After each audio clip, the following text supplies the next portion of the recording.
শেখ হাসিনা সরকারের পতনের পর পরিবর্তিত পরিস্থিতিতে বেশ কয়েকটি গণপিটুনির ঘটনা জনমনে উদ্বেগ সৃষ্টি করেছে। কখনো বিগত সরকারের কর্মী সমর্থক সন্দেহে, কখনো বা ধর্ম অবমাননার অভিযোগে, আবার কখনো চুরির সন্দেহে এসব গণপিটুনির ঘটনা ঘটছে, যেখানে হতাহতেরও ঘটনা ঘটছে। দেশে গত 2 মাসে 33 জনকে পিটিয়ে হত্যার অভিযোগ পাওয়া গেছে। এর মধ্যে একদিনে 2 শিক্ষা প্রতিষ্ঠান ঢাকা ও জাহাঙ্গীরনগর বিশ্ববিদ্যালয়ে 2 জনকে গণপিটুনিতে হত্যা করা হয়েছে। সামাজিক অস্থিরতার কারণে গণপিটুনিতে মৃত্যুর ঘটনা বেড়ে চলছে।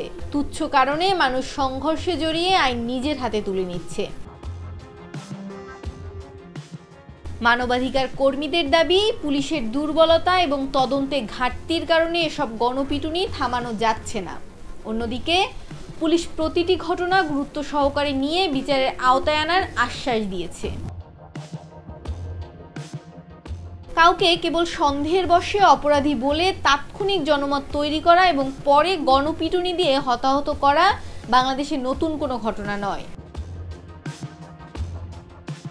সবশেষ বুধবার রাতে ঢাকা বিশ্ববিদ্যালয়ের ফজলুল হক মুসলিম হলে চোর সন্দেহে তোফাজ্জেল নামে এক ব্যক্তিকে গণপিটুনি এবং জাহাঙ্গীরনগর বিশ্ববিদ্যালয়ের ছাত্রলীগের সাবেক সাংগঠনিক সম্পাদক শামীম আহমেদকে গণপিটুনির ঘটনা নতুন করে আলোচনার জন্ম দিয়েছে। এর আগে 7 সেপ্টেম্বর রাতে রাজশাহী বিশ্ববিদ্যালয়ের ছাত্রলীগের সাবেক নেতা আব্দুল্লাহ আল মাসুদ গণপিটুনিতে নিহত হন। বেশিরভাগ ঘটনায় মামলা দায়ের হলেও আলোচনায় না আসলে পুলিশের তেমন তৎপরতা থাকে না। সেই মামলার তদন্ত বিচার ঝুলে থাকে বছরের পর বছর।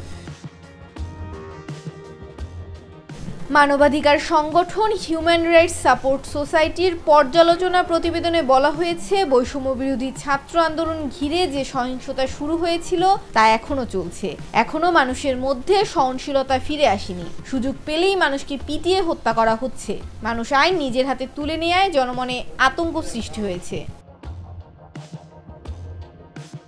সংবিধানে মানবাধিকার নিশ্চিত করা হলেও দেশের প্রচলিত আইন ও তদন্ত ব্যবস্থায় গণপিটুনিতে শাস্তি নিশ্চিত করা বেশ কঠিন।